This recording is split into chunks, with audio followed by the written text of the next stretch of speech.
Ok, alors on ouvre Nomad. Bien, j'y ai déjà placé des images de Totoro,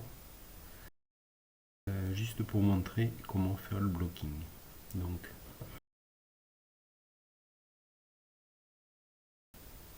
c'est assez simple. Donc là, j'ai déjà fait le personnage, donc ça, éventuellement, on verra comment on le fait.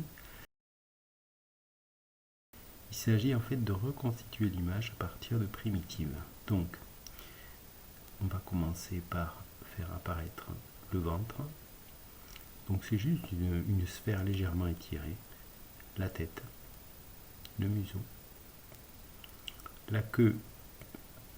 Alors là on la voit pas puisque en fait la queue est positionnée évidemment sur l'arrière pour correspondre à l'image de profil. L'épaule.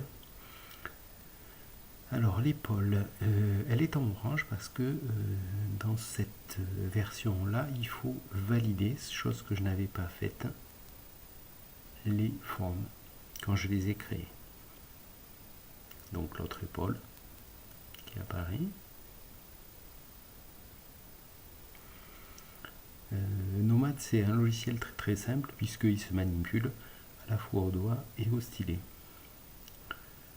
Donc là les jambes, j'ai fait juste des sphères qui sont encastrées, hein.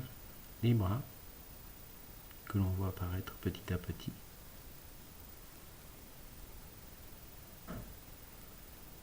Donc ce que j'ai appelé les mollets.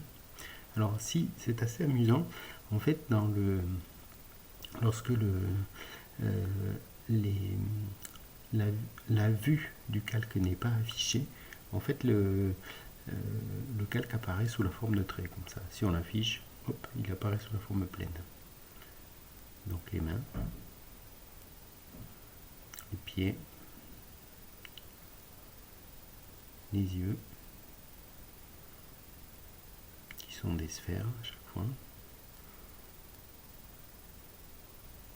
et les deux oreilles. Voilà, donc là, à partir de là, on a le personnage que l'on peut positionner n'importe comment, et ça peut servir de référence pour pouvoir dessiner dans une position même assez extrême, hein, en fait, puisque là, on est vraiment en 3D. Alors bien sûr, c'est pas du tout fini, et on pourrait aller plus loin pour obtenir quelque chose de beaucoup plus doux et beaucoup plus juste en fait comme forme. Mais ça, c'est l'objet d'une autre vidéo.